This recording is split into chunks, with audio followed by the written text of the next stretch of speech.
Hi, my name is Svetlana, and I would like to go over subjunctive mood, which is considered one of the scariest topics in English grammar.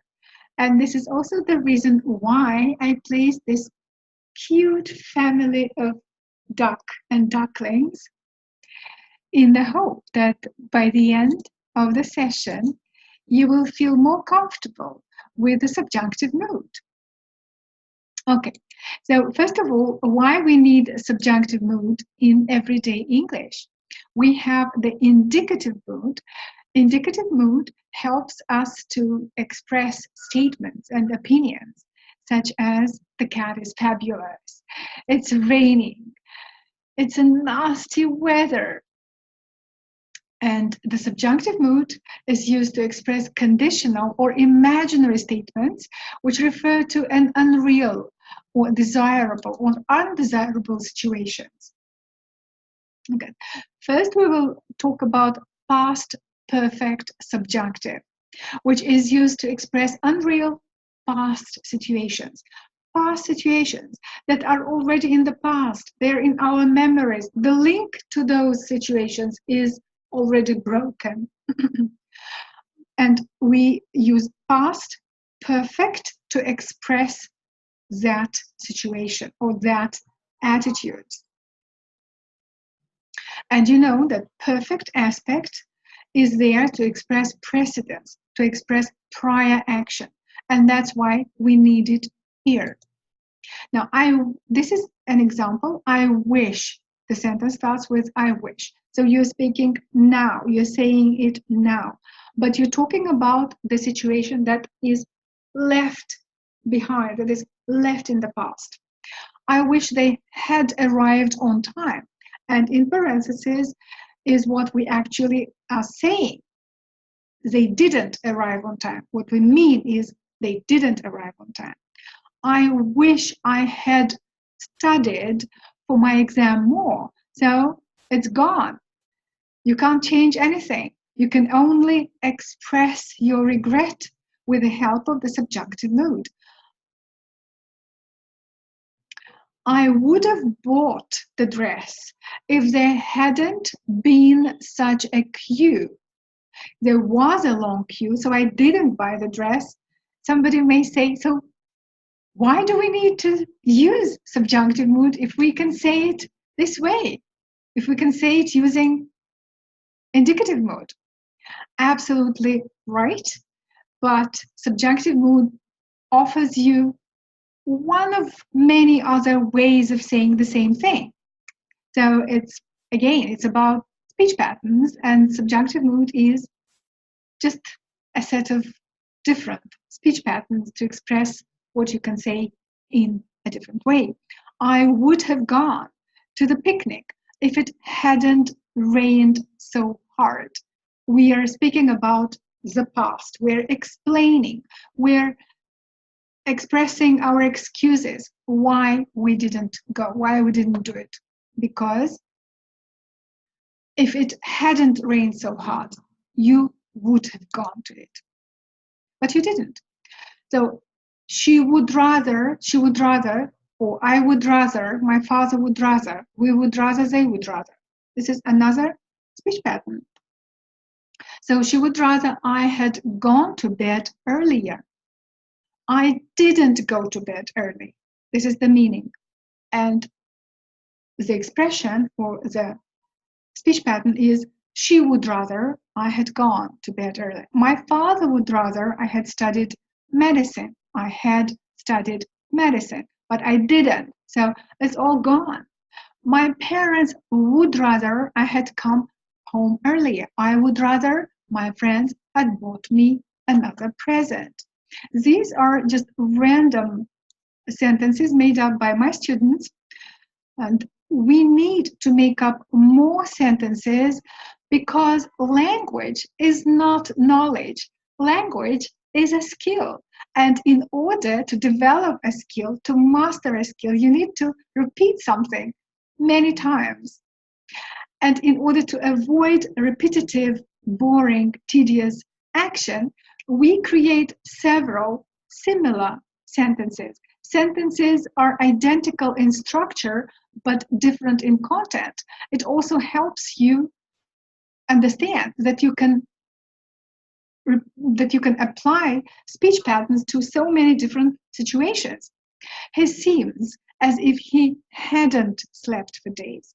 She seems as if she hadn't gone to vacation last month. So all of these refer to a situation where the person has actually done something, but seems as if they hadn't done it. Now, the past subjunctive refers to unreal or improbable present or future situations. And we call it past subjunctive because a form of past indefinite is used here. If I were you is such a common expression, speech pattern, that we made up several sentences here, 4 sentences. If I were you, I would apply right now. I am not you. If I were you, I wouldn't shout at my mother. If I were you, I wouldn't leave home that late. If I were you, I would offer him to come and stay here. So the purpose of these similar sentences is that after this presentation, you feel like going out and saying something which starts with these speech patterns that you just studied, that you were just shown. I'd rather your boyfriend stopped calling you in the middle of the night, but your boyfriend keeps calling you. I'd rather he stopped calling you.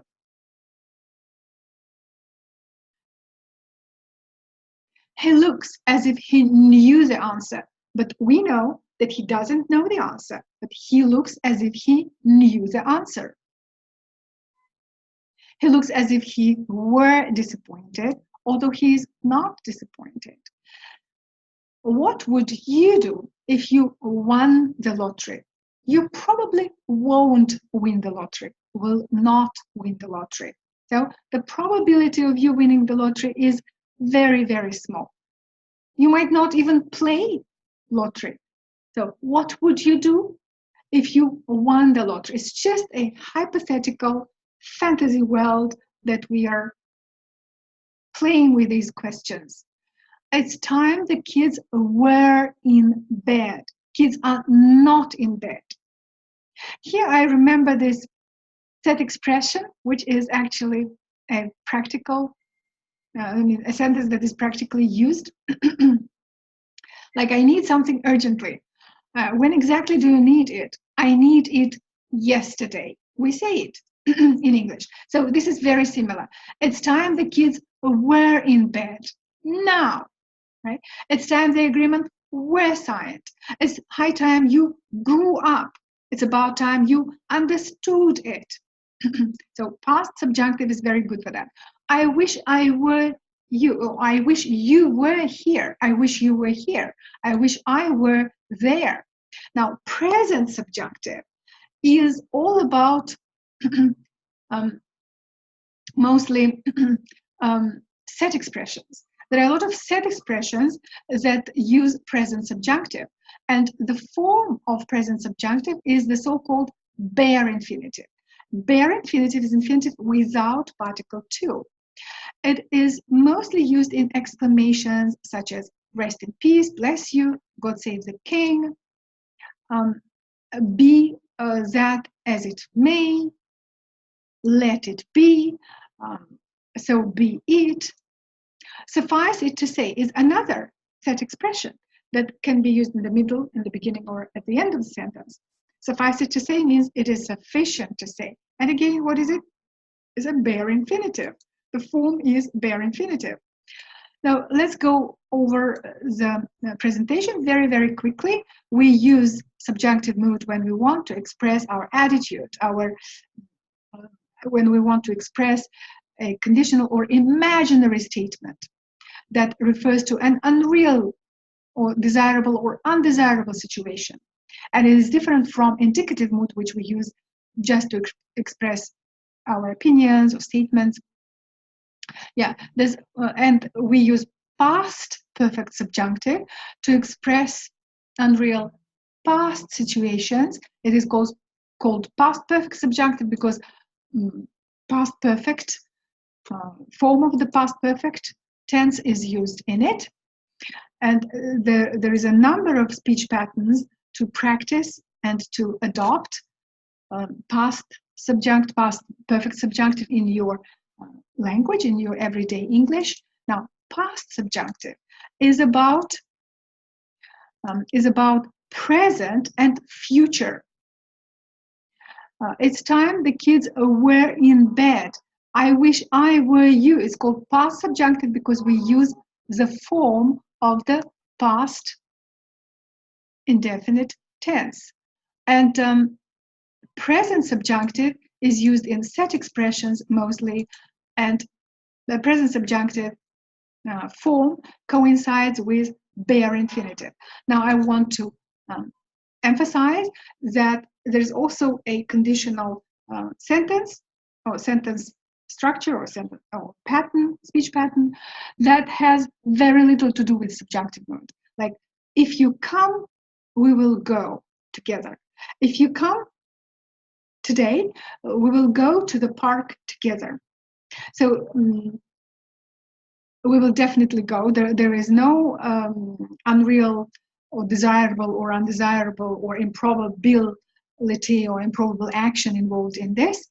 So this is a little bit different, but I hope you now know a lot more about subjunctive mood and you will be comfortable with it and you will use it and you will warm up to it, just like to this beautiful family of dogs. Have a nice day. Bye.